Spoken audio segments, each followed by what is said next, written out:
So this week on the Any Given One Day podcast, we have Irish Triathlete currently competing in the World Triathlon Championship Series and will be competing next week. That's March 16th in La Paz, Mexico. Elizabeth Carr, welcome to this week's episode of the Any Given One Day podcast. How are you getting on? Hi guys, thanks very much for having me. Delighted to be here. Good to hear. At least someone's delighted. That was the worst intro you've ever given. Do you know what? Do you know why it's the worst intro? Do you know why it's the worst intro? Because I was looking at Elizabeth's resume here, and we've got like Africa Triathlon Cup over here. She's going to Mexico next week. She's traveling all the way around the world, and I'm thinking, how do I make this local to people? Because most of our listeners are obviously from Ireland. How do I make it local to Elizabeth? And I realized La Paz, Mexico is a far cry from Mullingar, Westmead, where you competed in a half marathon this time 2 years ago, Elizabeth, and you only went and won the fucking thing. So I thought I'd start there and build you up there throughout the podcast. So that's where I was going with that. Yeah, I think you need to name the podcast From Mullingar to Mexico. Elizabeth, you are doing my job for me. So easy. So Elizabeth, how did you get from Mullingar to Mexico? Yeah, there you go. So tell us about triathlon. Tell us how you got from Mullingar to Mexico. How did you get into triathlon? How did you get into these endurance sports? Well, I was always a runner. I'm a runner at heart. I started out actually when I did come to Mullingar because I originally was from Dublin, but my athletics career started in Mullingar Harriers, the local club here. I was actually a hurdler when I first started out, so 100 meter hurdles. Did what probably loads of young kids did, community games, did every event in it, walking, chess, swimming, and then anything to get out of school. That's it, anything to get to Mosney. And so I did a few years of that. Twice I was in the final in Mosney, and twice I tripped over the final hurdle in the final. So from then I was like, no, I'm done with hurdles. And then I just got sucked into athletics then. I would have played football and stuff like that. I come from a footballing background, my family, but it was always running for me. When I was younger, I would have gone unbeaten for a number of years in athletics. I have 11 All-Ireland national titles between track and cross-country. And then I went through kind of a rough patch with athletics. I suppose end of secondary school, start of college, where I basically just my performance, I suppose it's just growing up, going through puberty and all that kind of changes and stuff. And I suppose I lost what I was used to in athletics, where I was just winning all the races, no problems at all, to literally going into a cross country and not even making the top 50. So that was tough. I suppose that was my first kind of experience of how sport can be really tough sometimes. And it can be something like, I suppose we've seen when I was growing up in soccer, you see the guys that develop a little bit quicker, they're a little bit stronger at under 12, 13, 14, they make it into national teams. But then there's a lot of guys who are left behind that only really come into it at 18, 19, and that's where you're seeing different levels of sport. And I suppose that's why these underage events, or the under 19s, the under 23s, they're really important for the development of athletes. But what changed then when you went to college? I suppose let's not brush over 11 titles in your age. In my junior career, a few records as well. Most of us thought of Mosney, we thought of Theme Park, whereas you're going to get 11 championships. Not the hurdles though. Or chess. I stayed away from them. But no, it was just, I suppose I just went through, I was naturally talented, and I didn't have to, not that I didn't have to train that much, but at that age, you shouldn't really be pushed to be doing mileage and stuff anyway. So I suppose it was something that came quite naturally to me. I enjoyed it. But then unfortunately, you know, you start growing up and whatever happened physically, and I went to college then, it kind of continued on, but fortunately I went to DCU, and the athletics community there is unbelievable. Like anyone that would have gone to DCU knows, between, I suppose there's an argument as to what's the biggest sport in DCU, is it athletics or the GA? So I'd say they were the two biggest sports in DCU, but I was so lucky in DCU that it was like where it was focused on high performance, it was always focused on, I suppose, the community and the friendships that I would have made there.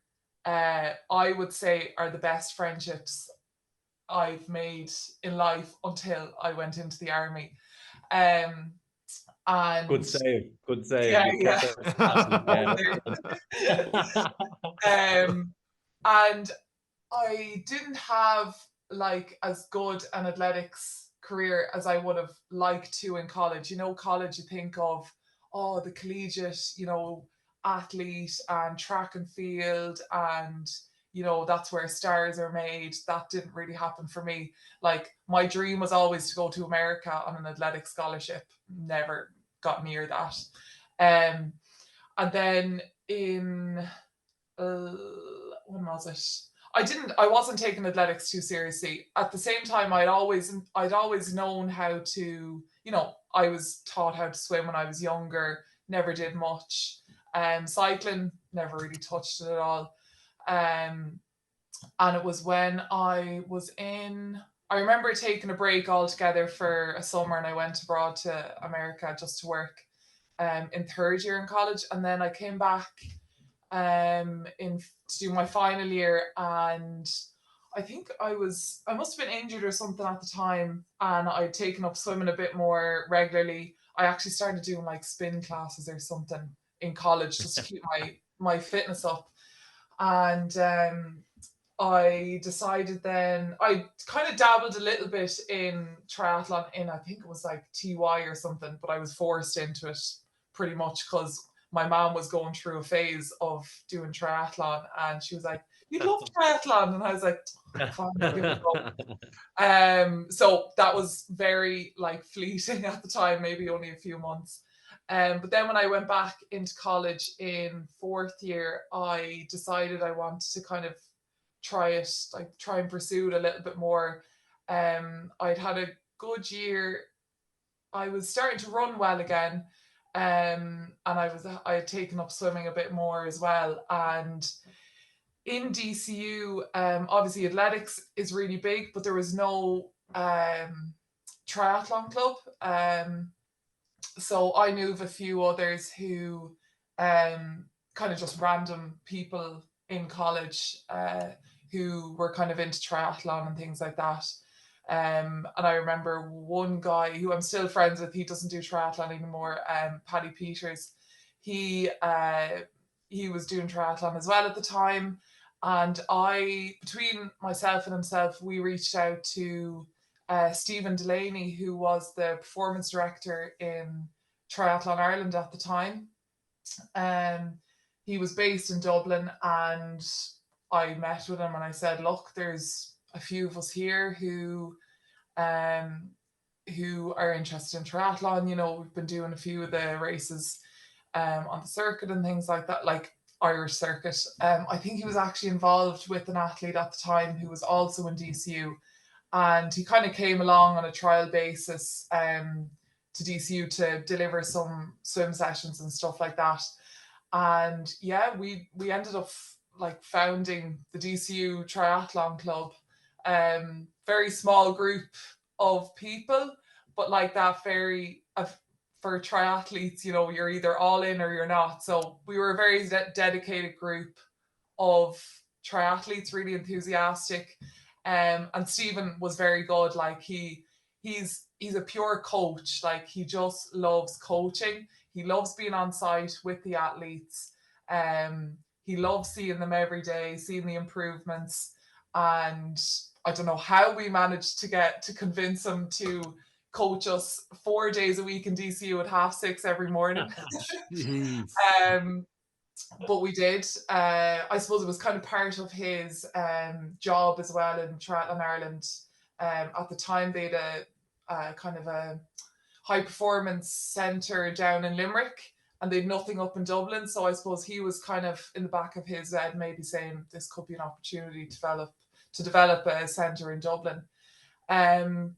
So that was in my final year in college. I got a fairly good bit of success quite quickly in final year in college.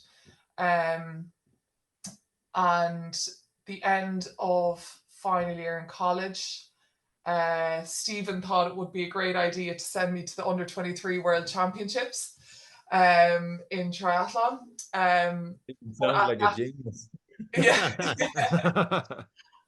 What he says now, looking back, because I'm still in contact with him, he says at the time he was selling a dream, basically, because at that time as well, when you're in final year, you're like, okay, right, I actually have to think about what I want to do, and try and, well, you're facing into adult life then and deciding what you're like. You've spent 4 years in college doing a degree that you're like, how do I even use this in the real world? I studied sports science, which was great, but at the same time, it's like, I've never heard of a sports scientist before, so I don't know what this degree is going to lead into. But so it was at that time I was all over the place, like in terms of what am I going to do, and on one side I wanted to move to America, or not America, Australia. Another side wanted me to do a master's, and then I had another opportunity to join the cadets. So that was kind of ongoing, that process. My dad was in the army, and between himself and my mom, they suggested it to me, and I said, like when I was first introduced to triathlon, I was like, I don't really know, maybe I'll give it a go, kind of thing.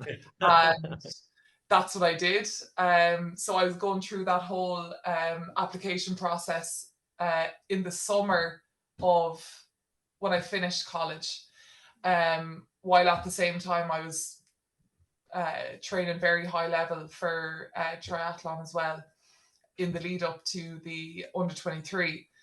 And I think my coach at the time, Stephen, he kind of, I think he suggested the World Championships as a last-ditch effort to persuade me not to go into the army. That's why he said he was selling a dream, basically.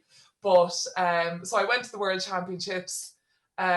Unbelievable experience. It was in Rotterdam in 2017.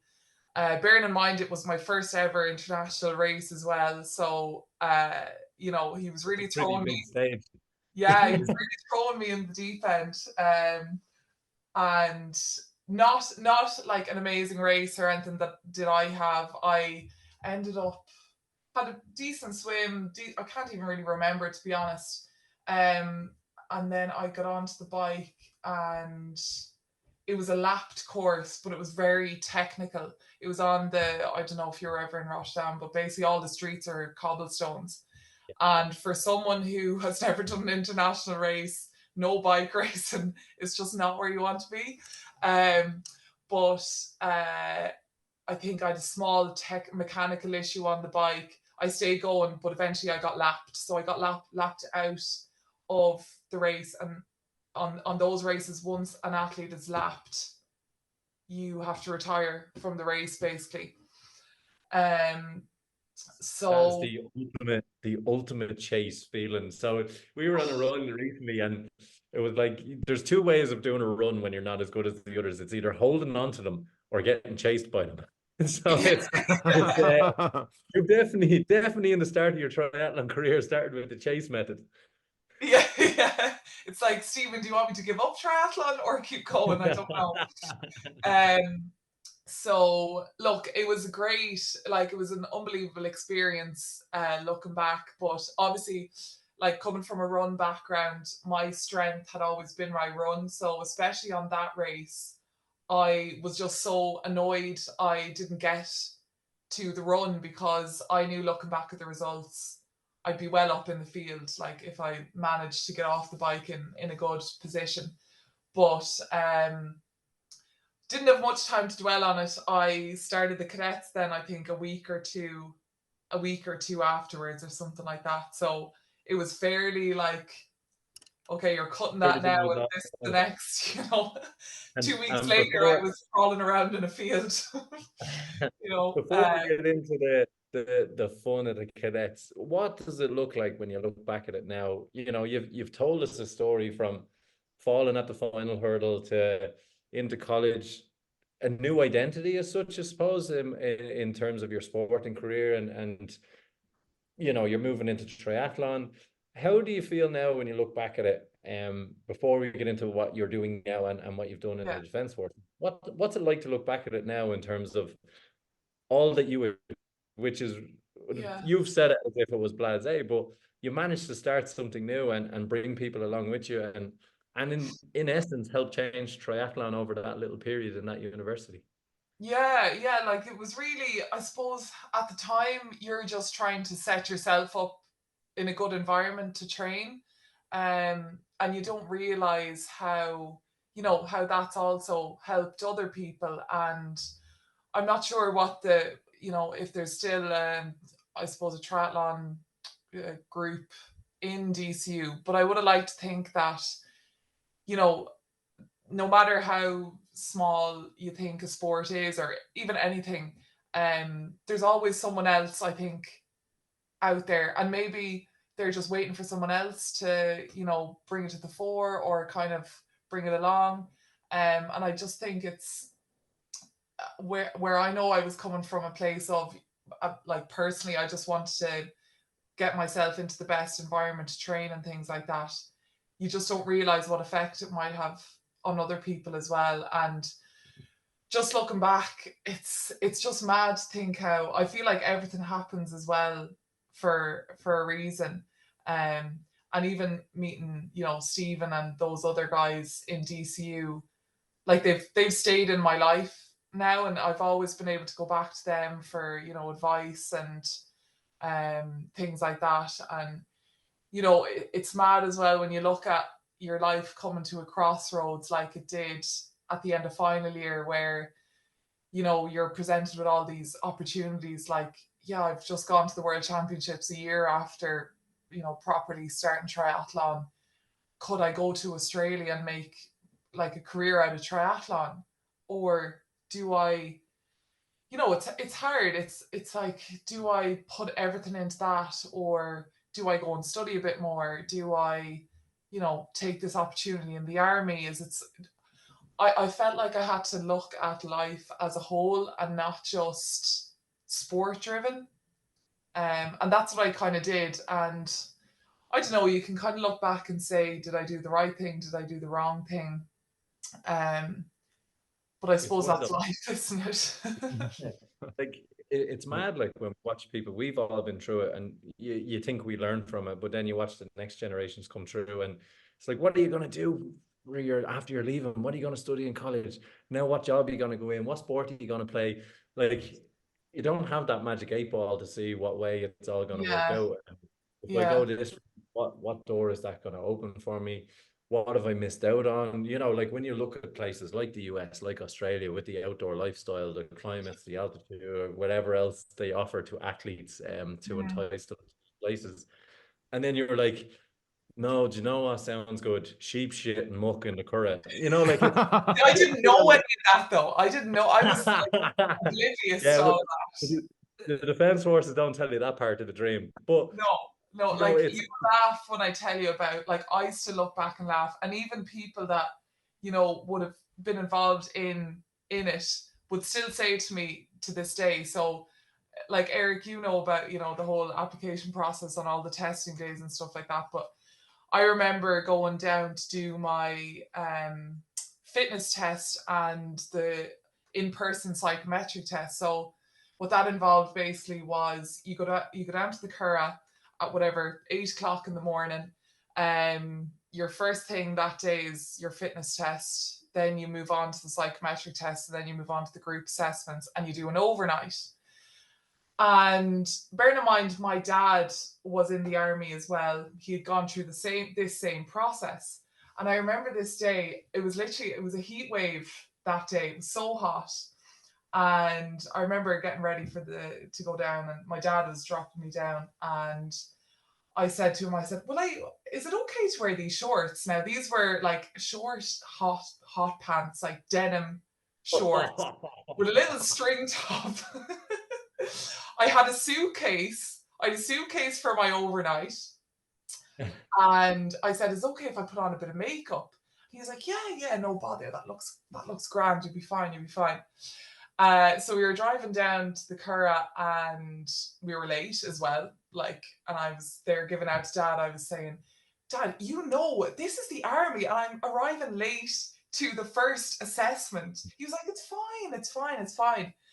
And I walk into the gym, and Dad still laughs now because he's like, I should have recorded this. He basically dropped me off at the gym car park. And I'm obviously late, so I'm about 15 minutes late. And I'm there running in along the gym with my little suitcase, making noise along the gravel. And in my little, denim shorts, hot pants. And I arrive into the gym hall, and they're all doing laps around the gym, warming up.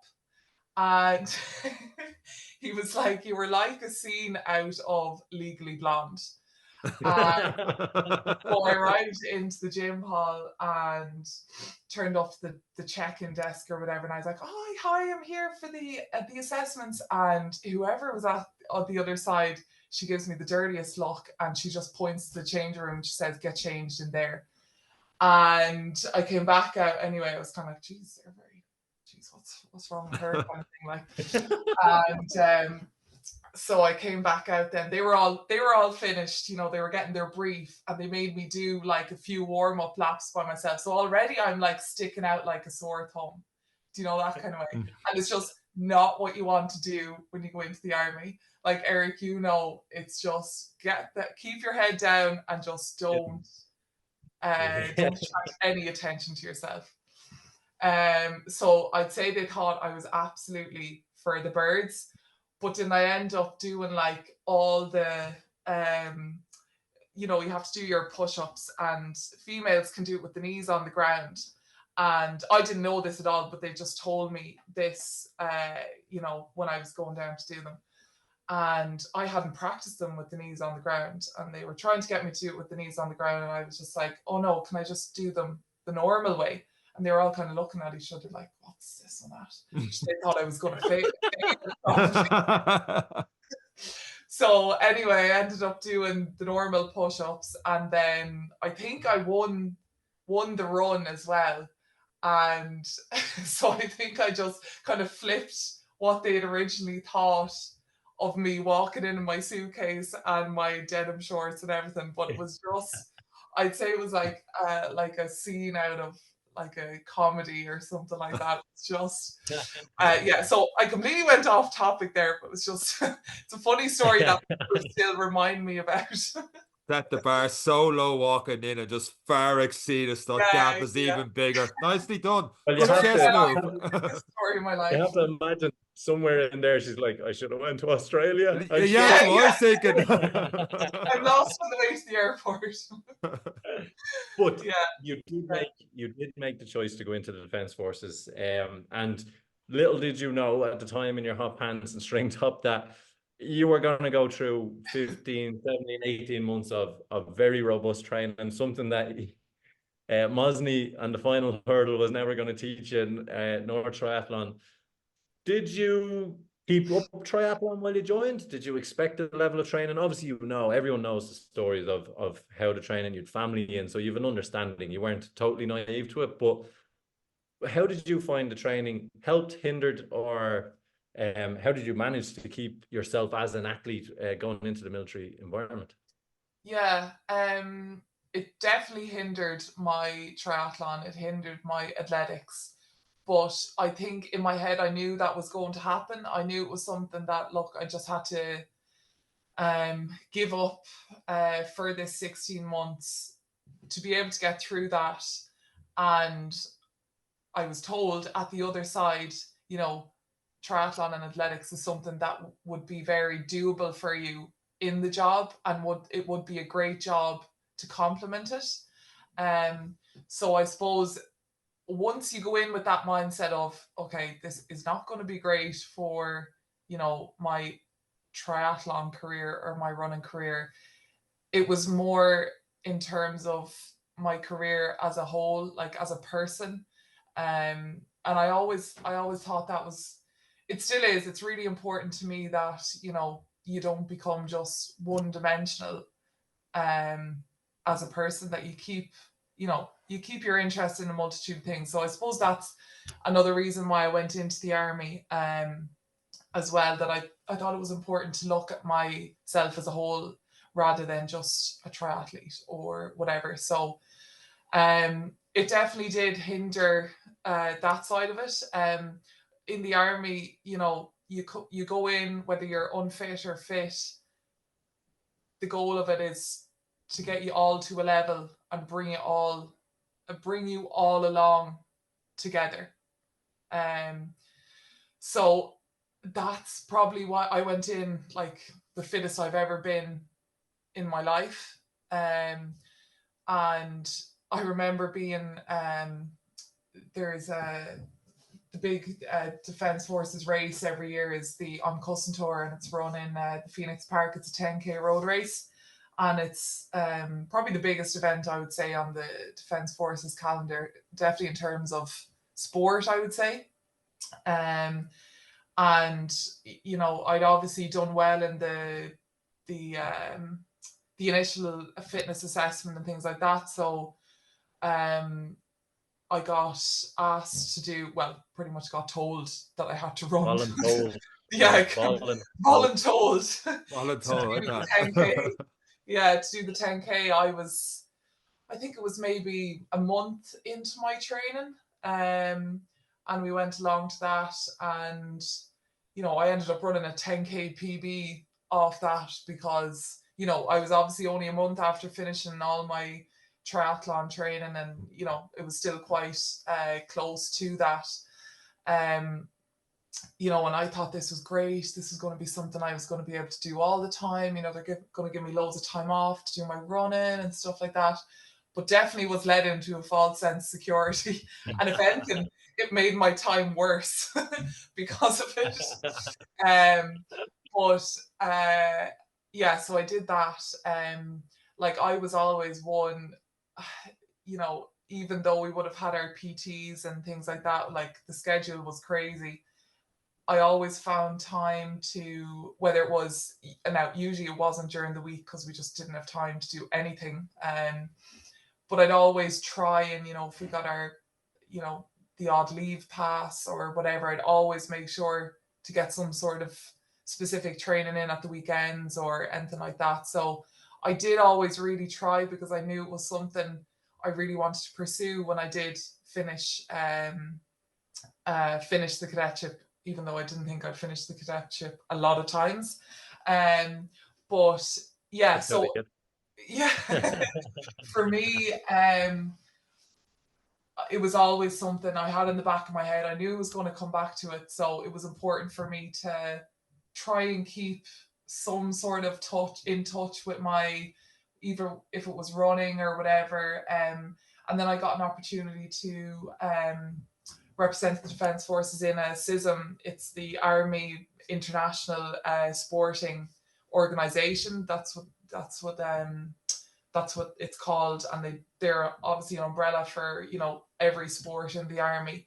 But they have great opportunities for going abroad to compete. But I got the opportunity to do that in cross country and triathlon. So I did a CISM triathlon competition. I think it was maybe, I'm going to say maybe 8 months into the cadetship, and it was the first time I'd gotten in a bike in I don't know how long.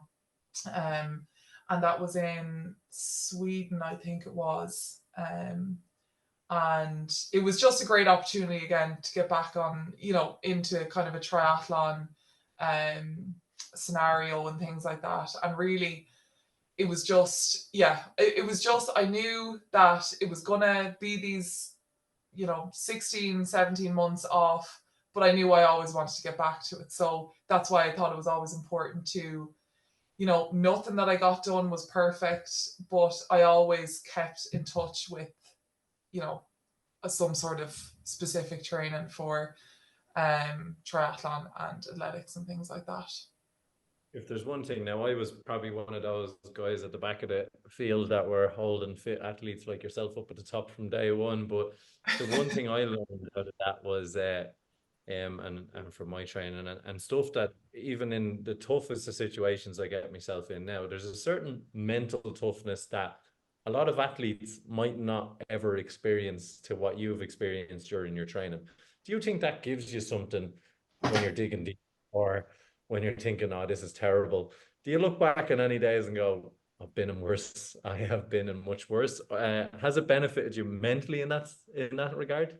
Oh, like 100%. It's just, I feel like it gives me a completely other level. Like, yeah, I would say I was never really challenged physically in the cadetship, as in, like, never to my max. I was always able to get through the physical aspect of it. It was the mental aspect for me that was always hard.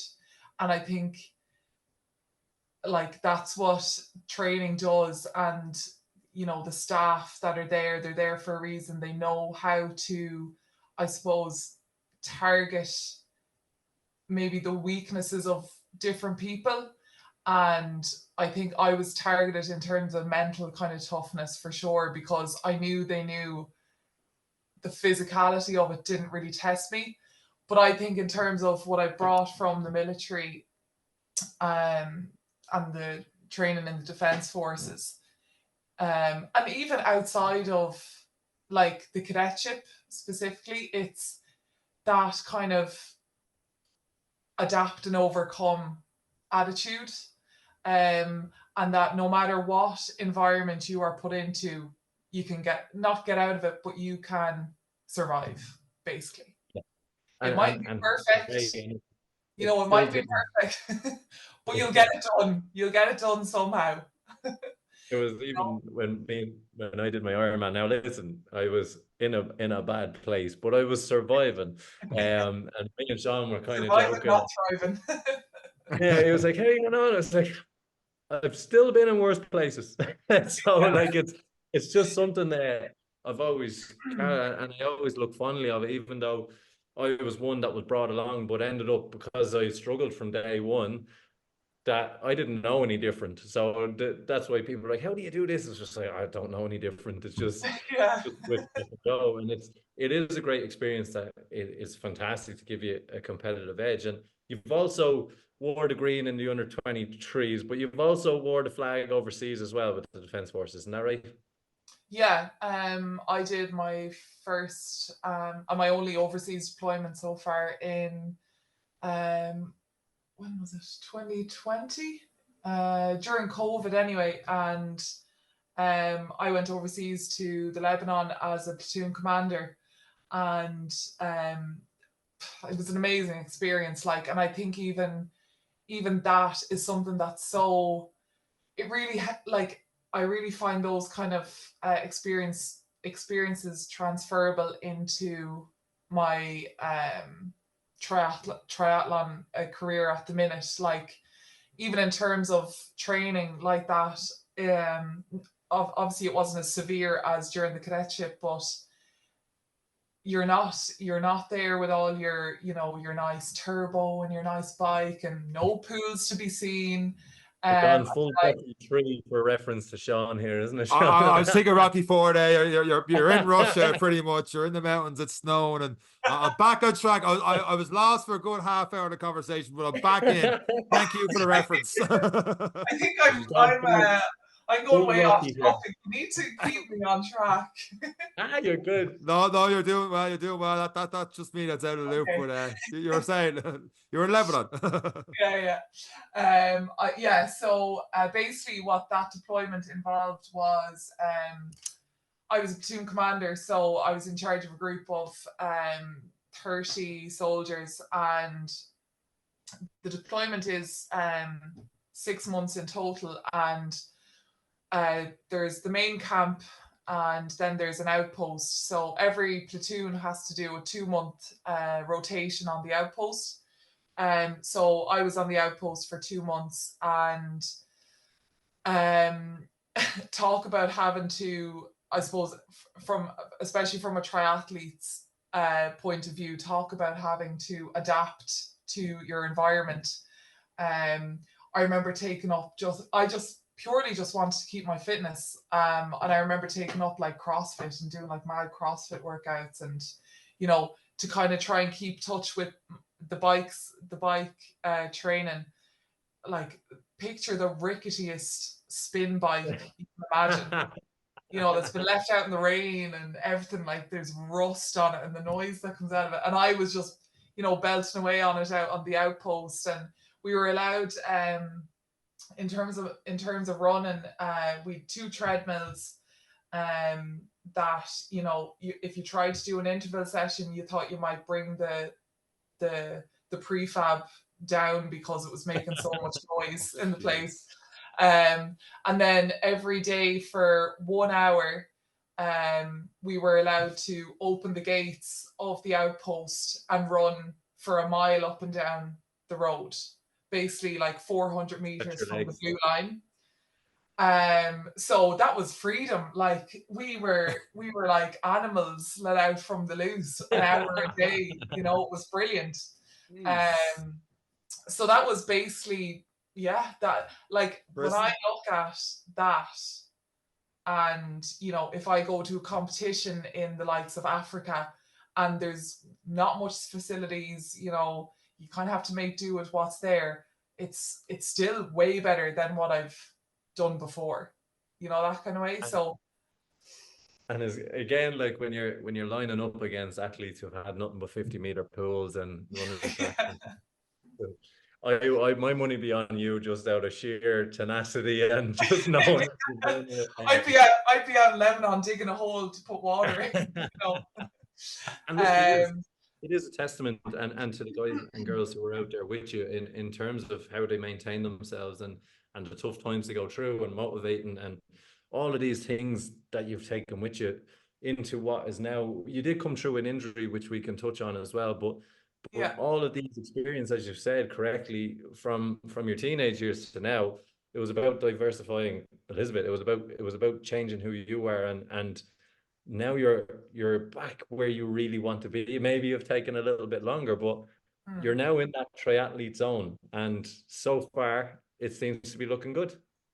Yeah, no, thank God, and I'm touching wood here as well.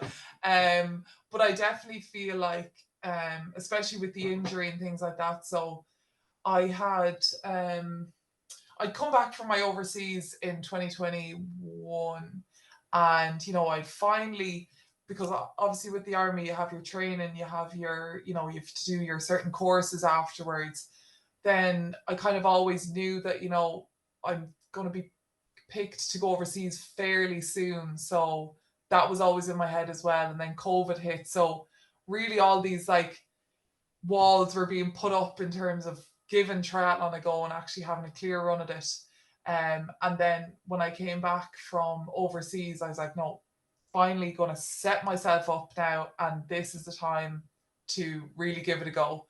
I was always in touch with, you know, the high performance squad, and I knew the coaches and stuff in there, and they were always so good to me in terms of,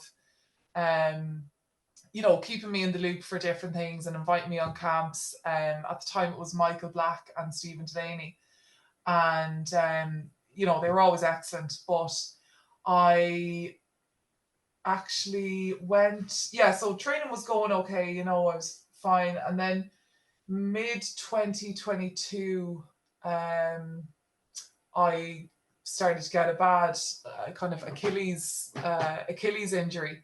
And I hope you haven't had any experience with an Achilles injury, but definitely probably one of the worst injuries, I would say. Just in terms of pure like trial and error with.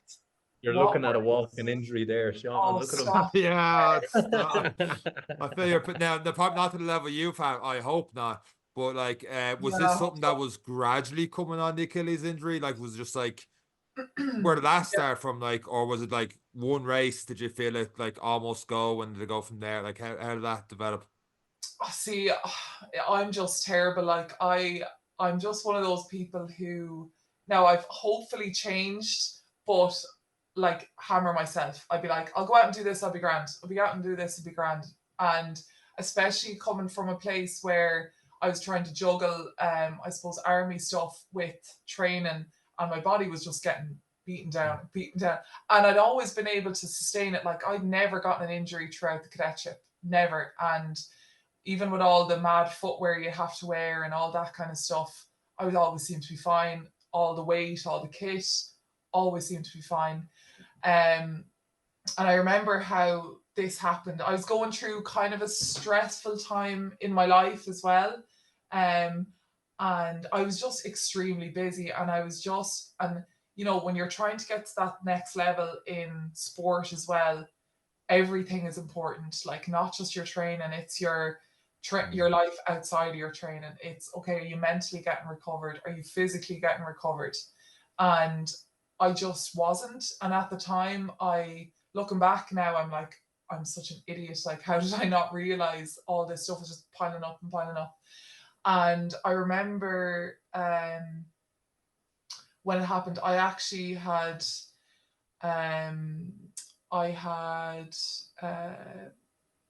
said I would go on a trip with work. It was like a 2-week trip over to France, just as kind of like an immersive program over with the unit over in where was it? It was on the border with Switzerland. Anyway, we went down to do just kind of a shadowing of they were prepared. There was a unit down there that was preparing for overseas deployment, and they were doing a lot of physical training. And you know, me being like loving all the physical stuff, I was like, oh, this is brilliant. But obviously I was still like in my triathlon program. I was, you know, scared that, you know, 2 weeks away from my routine, I was like, oh God, what am I going to do? So obviously I was trying to juggle the triathlon stuff over when I was in France, while at the same time we were doing like mad, you know, hikes as well with this unit that was preparing for overseas. And I think that was just the straw that broke the camel's back in terms of the injury that developed with that. So that was June 2022. I was out for a good while then, from June until probably September, where I got back eventually. Now this was after, you know, a lot of rehab. I had gotten injections and stuff on the Achilles as well. It had worked. I got back to do a national series race in the September. And obviously, whatever way, I just didn't, you know, I obviously didn't follow through enough rehab, or I upped my mileage too quickly, and the injury flared up again. But this time there was something different to it that no one could, you know, figure out really. So that was the end of 2022. I kind of followed the same protocol in terms of treating it as if it was an Achilles injury. Went to go get another injection on it. Didn't work. Struggling with it, you know, trying to get a hold on it just wasn't working at all. So that brought me into, I remember going on a Triathlon Ireland camp as well at the end of 2022. I was injured for it. You know, I could swim and bike, but couldn't run. And obviously when you can't run, you can't race.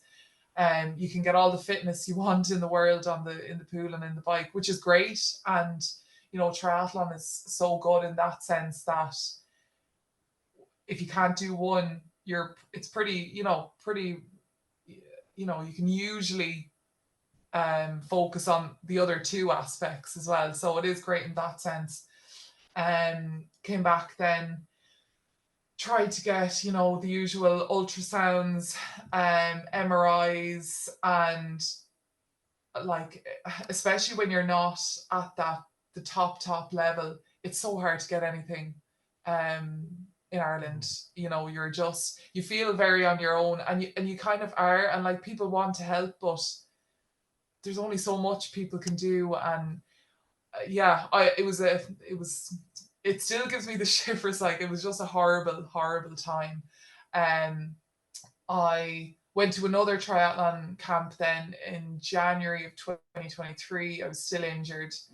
And fortunately during that camp, just through another athlete, I was put in contact with a consultant in Galway. And I had been to literally everyone and their mother about this. No one could diagnose it, or well, everyone thought they could, but they couldn't. You know, that kind of way. Like, you were going to see everyone, they were giving you different things to do. You were like, and it was so hard for your, you know, like, I just found at the end of this whole process, my trust in things was completely on the floor. Like, I've always been second guessing things after this. But anyway, I got in contact with this this surgeon in Galway, and he's a specialist in the foot and things like that. And he kind of took me under his wing. You know, at the time, it's very scary because obviously, as well as an athlete, you're an expert on everything. You're Googling everything as well, and you just think this is your worst case scenario. And I remember in my head, I know I'm terrible for this as well, but like, just disasterizing everything and just thinking of the worst case scenario. So I was like, in my head, I was like, I'm getting surgery on this. I just know it's going to end in surgery, and people are trying to convince me otherwise. And in my head, I was like, no, I'm going to have to get surgery on this. Now, eventually, unfortunately, I did have to get surgery on it, but it was what fixed it. So basically, I was working with this surgeon. He had to go through the protocols of, you know, ultrasounds, injections, all this kind of thing again.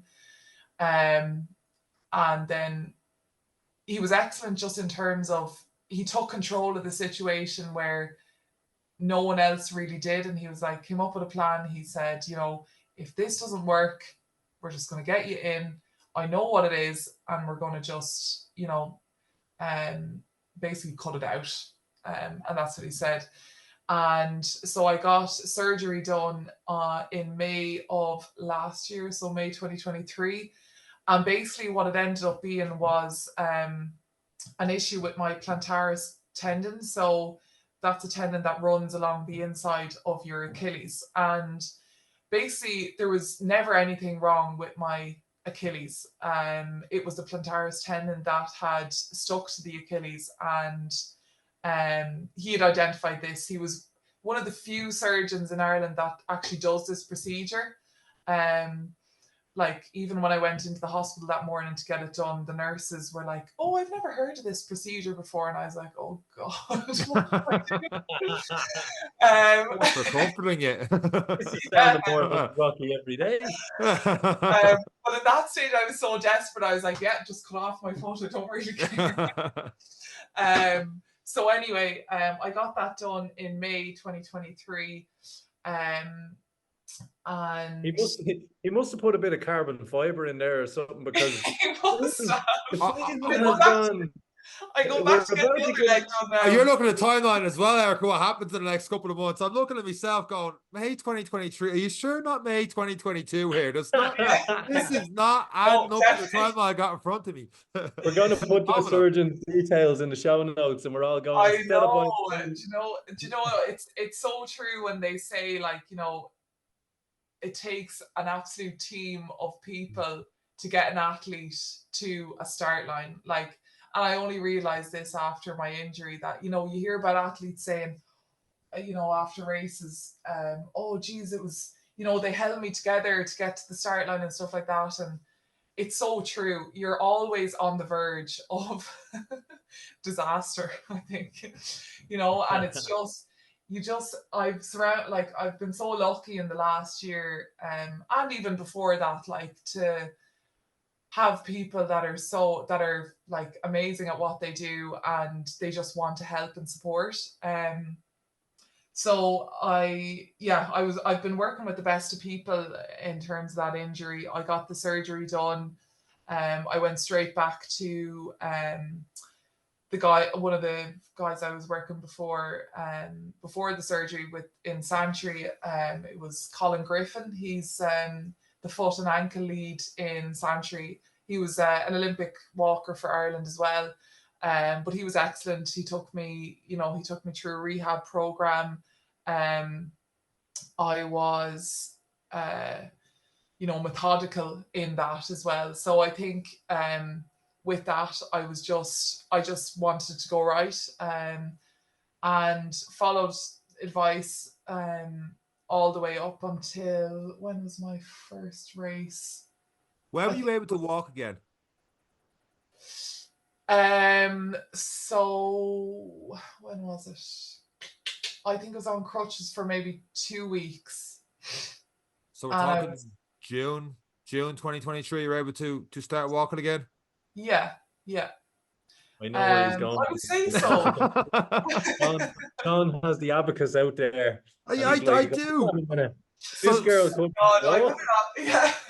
Yeah. No, because even like, this is madness as well. Like, I went in, like, the surgeon, you know, he was so blasé about the surgery, so blasé. Like, I have all my questions, you know, when he decided that, yeah, surgery is the way we're going to proceed with this, you know, I went in with my 10 million questions on the surgery, like, you know, what's it going to involve? How soon will I be able to walk? How soon do I have to run? Blah, blah, blah, all this kind of stuff. And he said, you're going to walk out of this surgery. Like, it's not a big deal. And I said, okay, grand, this sounds great.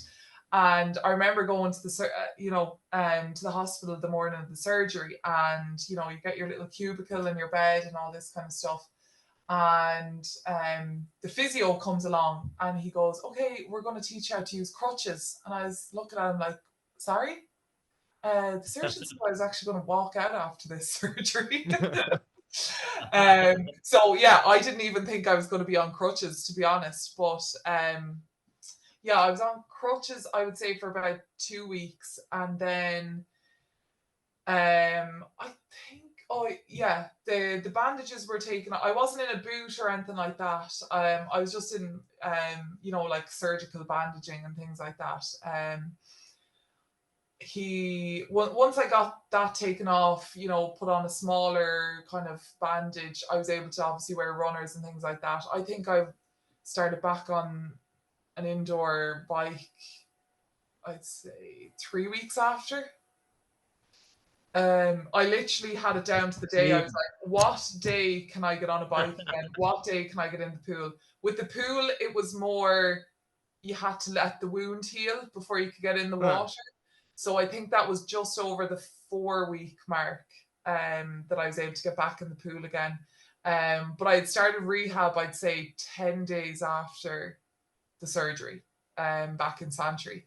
So yeah, I was just, I'm not wasting any time here. Like, I need to get back, because I knew at that stage I'd actually built up very good base in the pool and on the bike, just from that 16 months of doing just that.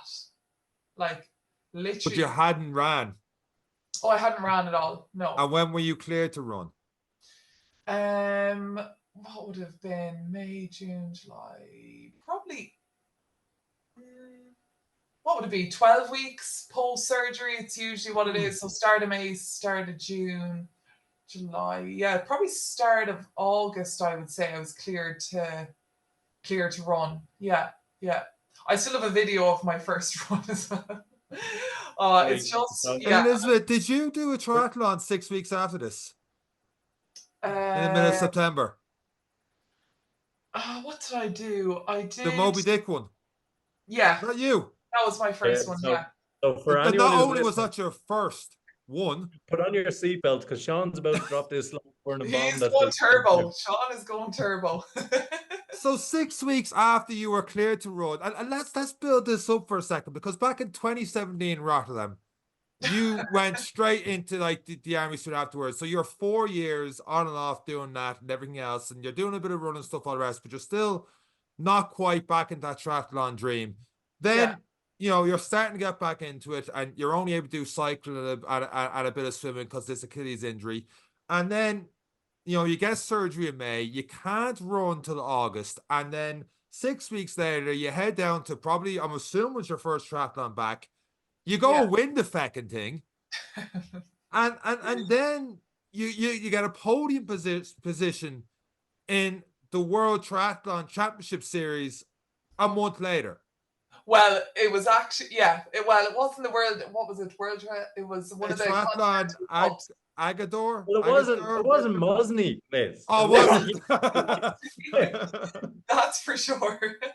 It was in Morocco. Morocco. Yourself down here. So you traveled 4,000 miles to Morocco, then having competed in something, like, I think you had one race before that, maybe. The Continental Cup, I have it down here. And you were the fastest in the run there, and you caught up and you finished second. Yeah. And you're on crutches like less than 3-4 months ago. Yeah, it's mad when you put it like that, I suppose. Mrs. Rocky Balboa. I told you it was Rocky. So we've found out the secret. You've carbon fiber now built into you, and you've done really well since the surgery. You've come back out. You've built a really, really strong base. And some of that, we're going to see in some of the results you've got over the next little while. But you've started the next series, which brought you to Africa. Am I right? Yes. Yeah.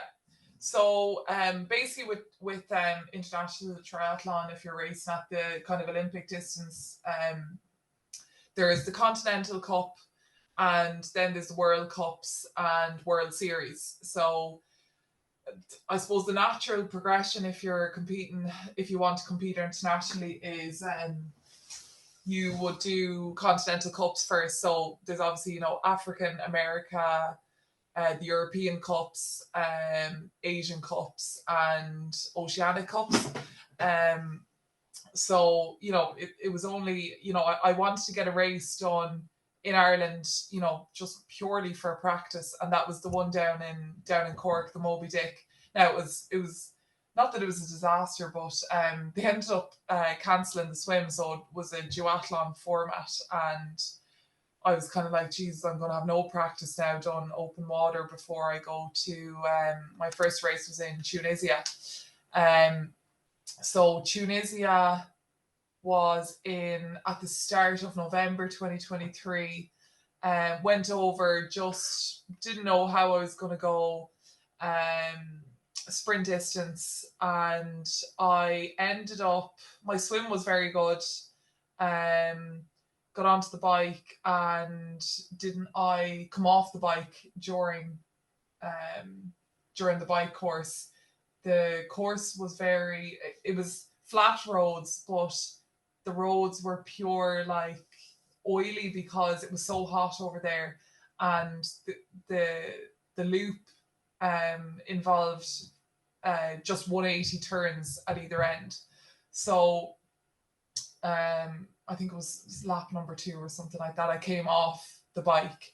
And I think the only reason I got up was like just the pure fact of, this is my first international race, I can't not finish it.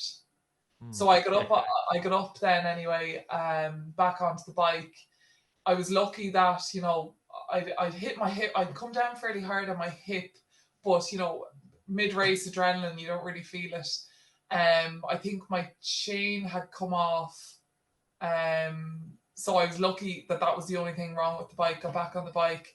But after that, I suppose I was a little bit cautious going around the bike course. Didn't really know how I was going to feel coming off the run. But I just had to finish it. I had to finish it. But I ended up coming 9th in that and still managed to get a few ranking points. So, you know, job done over there. Came back and then was getting ready to race in Agadir 2 weeks after that in the Olympic distance. And that race was, you know, I'd actually never, it was only my 3rd ever Olympic distance. So Rotterdam was Olympic distance, didn't get to finish that. And then the one I did, the CISM one in the army, that I did basically to get a few days off work, was an Olympic distance with no training. So it was my first proper Olympic distance triathlon. So I was, you know, understandably a bit, you know, nervous about it, especially in terms of, you know, fueling for a race like that. I've never practiced any fueling as such. Now, I know it's a 2-hour race. There's not much, but especially in terms of the climate, the heat over there as well. So yeah, it was kind of new territory. But I knew that, you know, training had been going well. I had so much base built up that my fitness was there. It was just to bring it to the race. And I think that race obviously I was second in the end. But I had a really good swim again, and all this, it was like, this is what I talk about, the army really helping with the adaptability and things like that. You know, you're thrown into an environment. I remember the swim was in the sea, but it was an Aussie exit swim. So I'm not sure if you're kind of familiar with the Aussie exit, but it's basically, it was 2 laps. Get out and back in again. Get out and back in again. And why? I don't know. Like going in once is hard enough. Yeah. You're done with it out of the sea. I gotta go back again. Yeah. It's upside down like the Aussies, I'm assuming. That's why they call it that. I don't know. Well, you feel like you're upside down anyway. So yeah, and it was definitely different in terms. It was after that race I was like, geez, I way prefer Olympic distance to sprint. Now, obviously, I had a good result. Maybe that affected it, but in terms of overall, just sprint distance is very punchy. It's very, you know, fast and furious. Not much room for error. Now, when you get to this level as well, there's not much room for error at Olympic distance.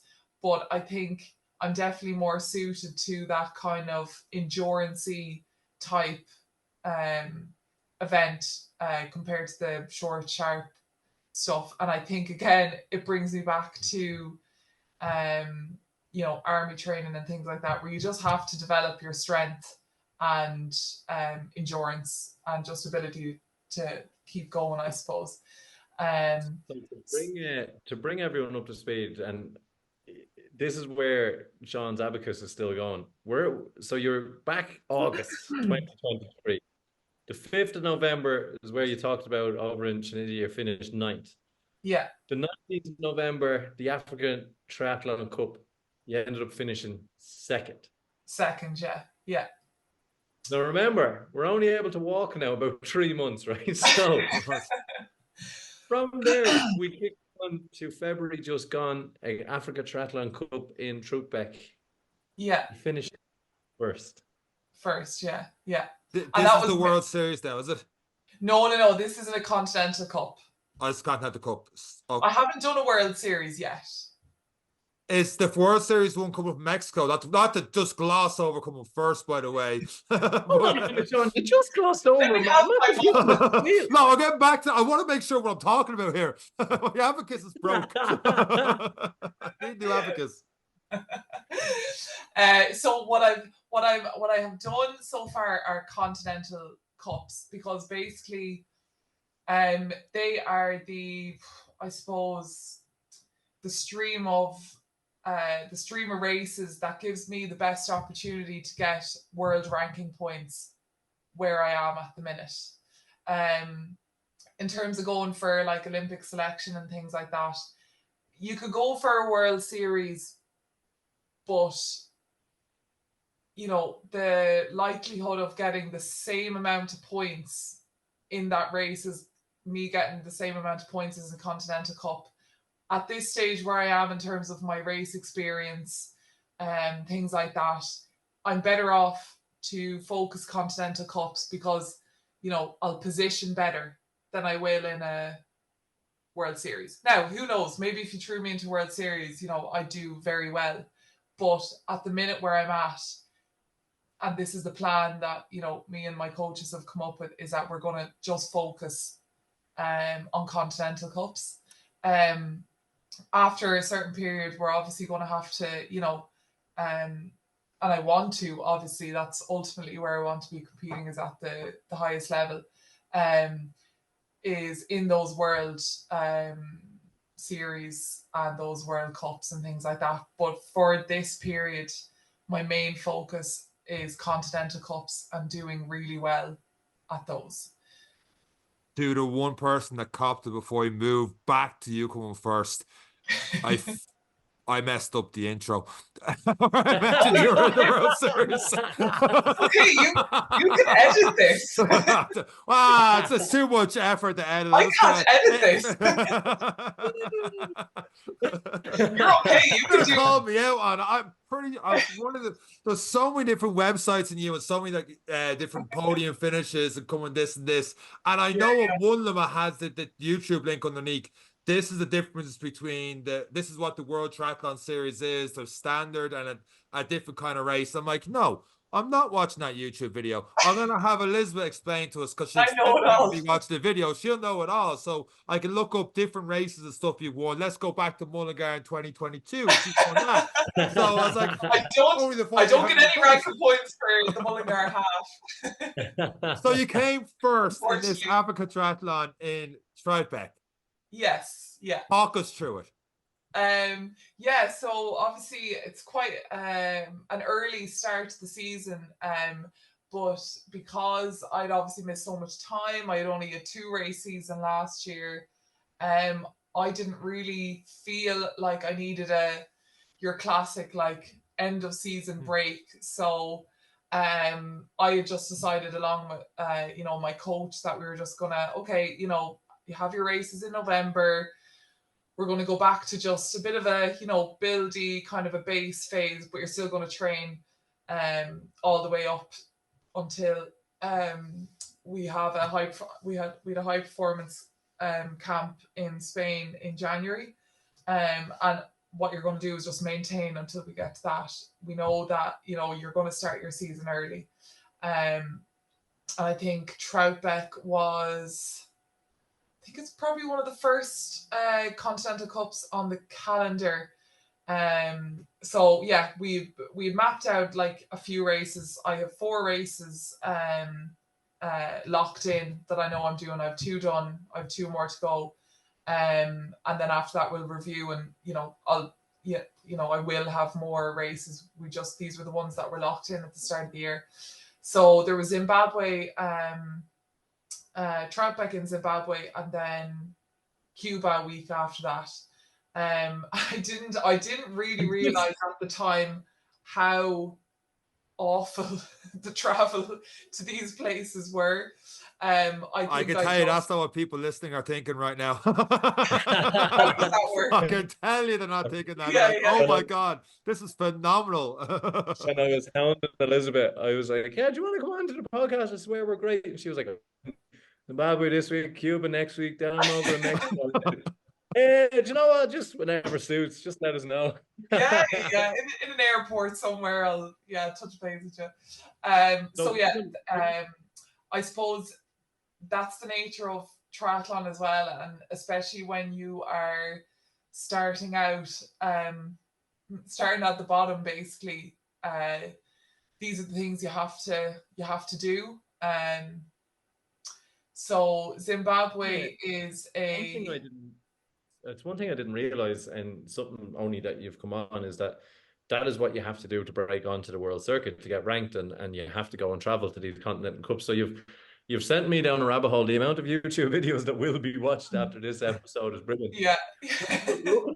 looking at that, what was it like coming through what you've come through to cross that finish line? Like the race, I'm sure we'd listen to you for another 4 hours, and we want to talk about what's coming up next. But what was it like crossing that line? I know it's in your head, it's like it's a stepping stone, it's ranking points, but that feeling of first, how did that feel coming through what you've come through? Oh yeah, do you know, I think coming through what I have come through, I've learned to, where before I don't think I was as good as it, but now I definitely am more aware of being grateful and living in the moment. So I remember during the race, I would say I was about 1 kilometer out. Now I did have a good lead, so maybe if I didn't have as good a lead, I wouldn't have been doing this. But I remember running down about 1 kilometer to go and just telling myself, just enjoy it.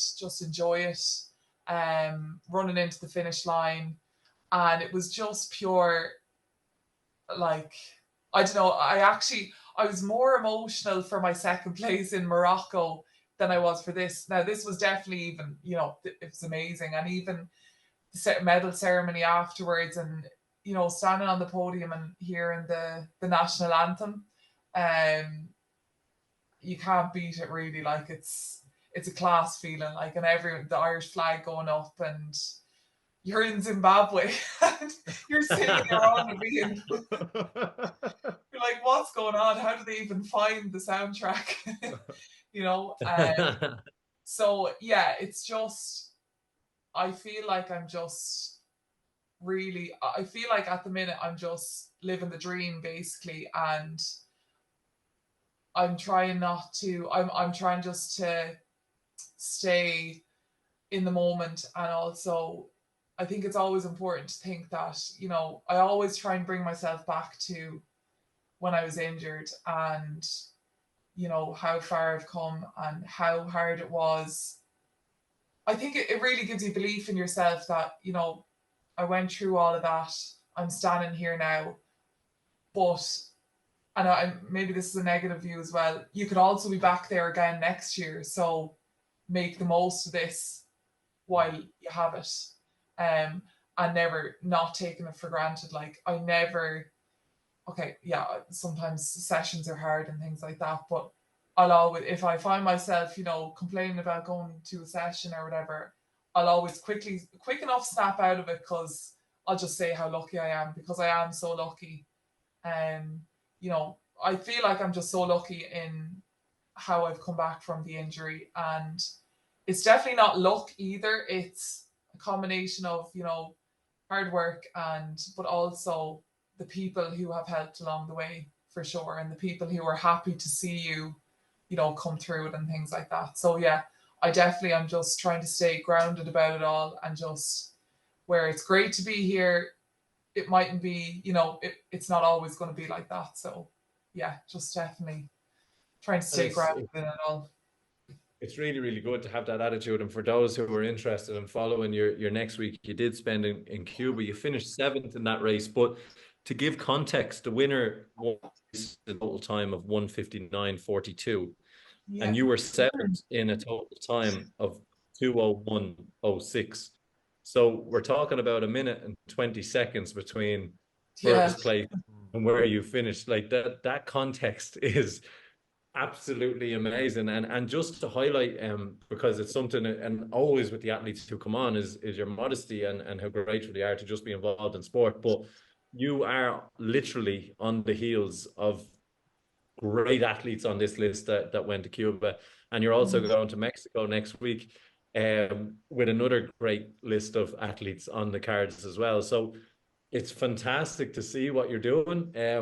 When we ask athletes about races, it's always like, yeah, sure, you know, it was enjoyable and we all had a good day. But for those who are listening, it's someone who has come through this career, had an injury, and now you're within a minute of winning your second race. You're within it, you know, and who knows what next week is going to bring, and that's what's so exciting.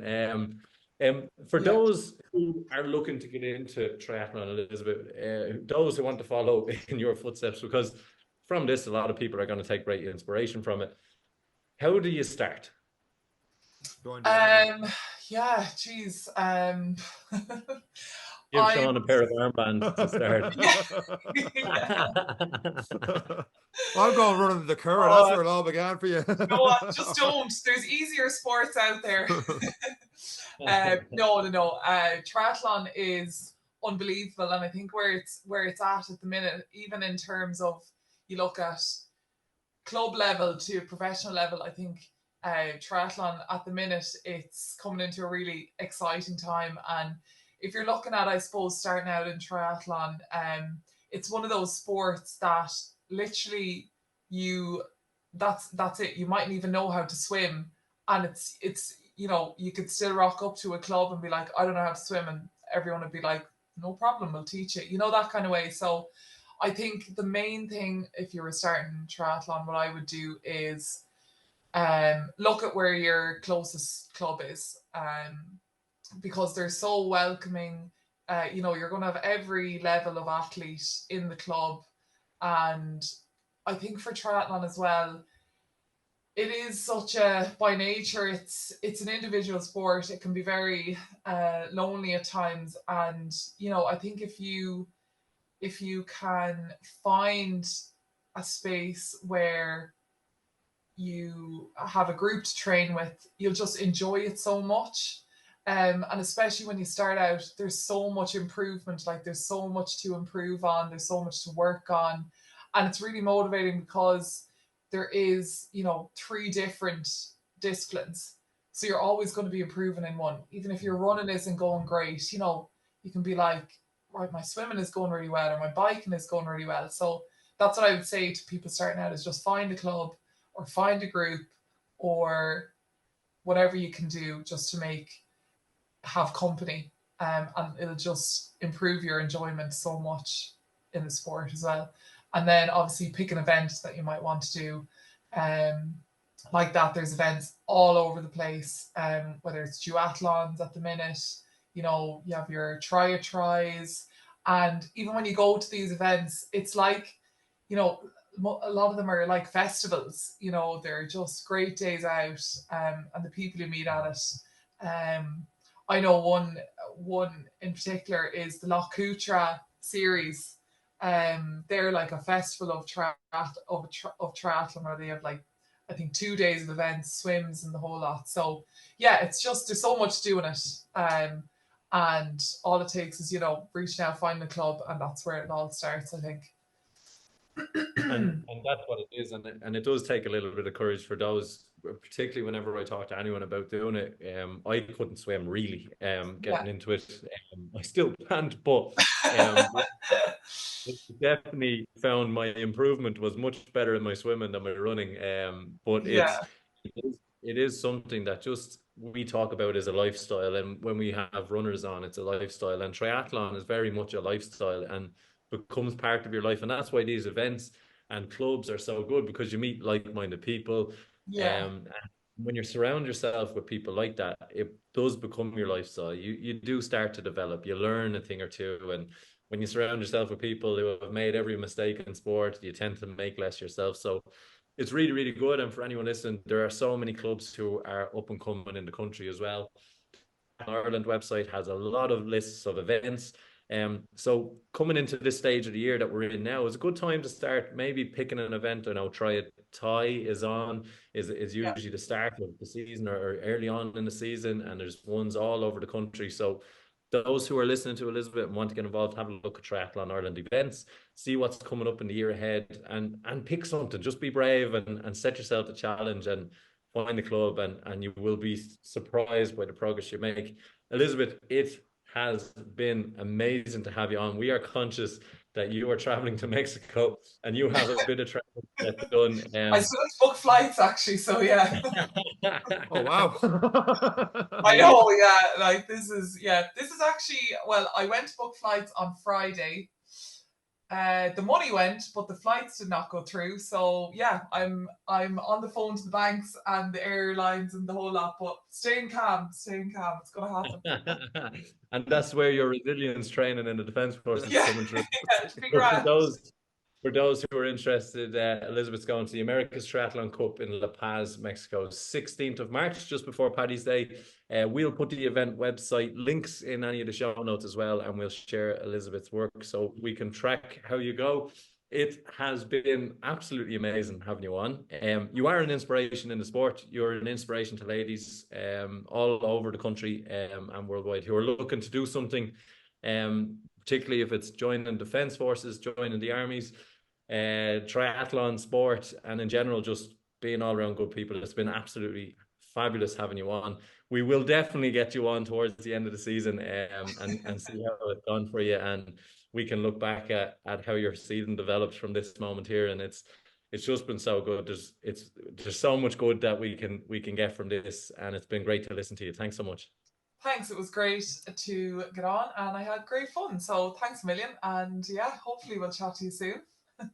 And that's it for this week's episode of the Ending Your Given Monday podcast with myself, Elizabeth, and Eric. Take care.